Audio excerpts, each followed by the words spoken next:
В конце января 2002 года председателя государственного объединения Туркмен-Атлары Гильды Кяризов был увлечен в казнократстве. В результате проведенной в ведомстве Кяризова финансовой проверки была выявлена недостача денежных средств размером почти 54 миллионов манат. Кроме того, следствием было установлено, что Кяризов организовывал незаконный вывоз за рубеж чистокровных ахалтекинских коней, предварительно оформляя на них поддельные документы в Совете по породе.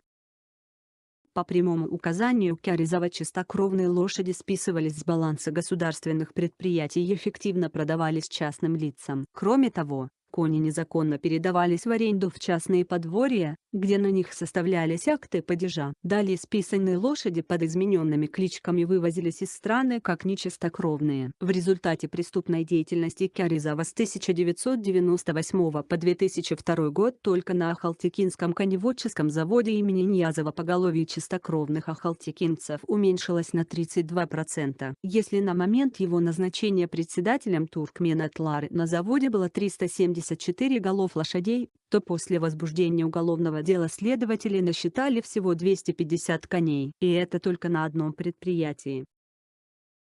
4 апреля 2002 года Ашхабадским судом Кяризов был признан виновным по части 2 статьи 181 Уголовного кодекса Туркменистана «Злоупотребление должностными полномочиями, повлекшие тяжкие последствия», по статье 187 «Служебный подлог», по части 2 статьи 188 «Халатность, повлекшая тяжкие последствия», по пункту А части 4 статьи 229 «Присвоение или растрата чужого имущества, веренного виновному».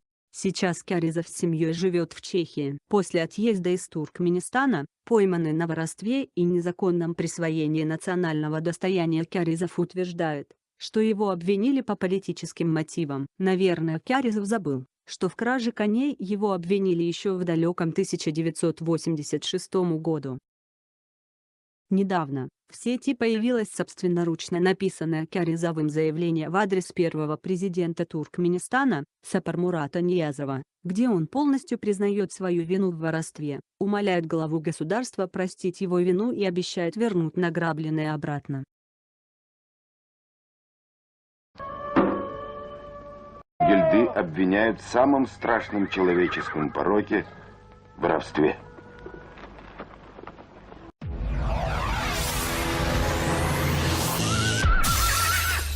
Eğer de kim bizim kampanyamızı dinleyen olsa, sizin eşitleyen, her vaat anardan koşulayanlar var. Ayna atağırlaptır, ayyendir şunu ediptir, bunu ayyankı falan ediptir. Kimmen çıkarır atağırlan varsa.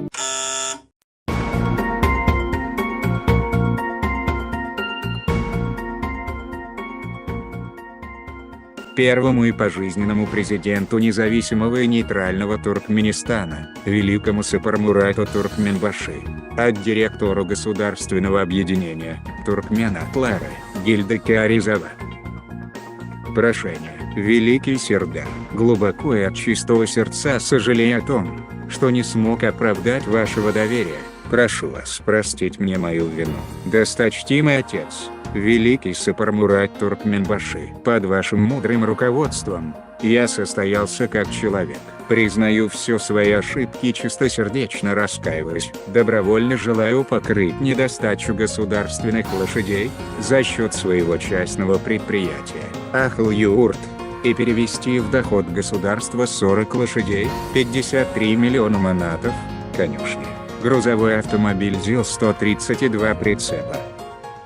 Великий Сердар, я никогда не предавал вас, свою горячо любимую родину и свой народ. Вашей священной рухнами вы приводите мудрые слова «Не бей по лицу ребенка и коня». В этот исторический период для нашей страны вы являетесь отцом нации. Я умоляю вас простить мою вину и дать мне шанс, испытав меня на любой работе. Я не представляю себе жизнь раздельно от вас, отца нации, великого Сердара, великого Сапармурата Туркменбаши, от горячо любимой родины, от своего народа, и готов неукоснительно выполнять любые ваши поручения. Да здравствует моя горячо любимая отчизна Туркменистан!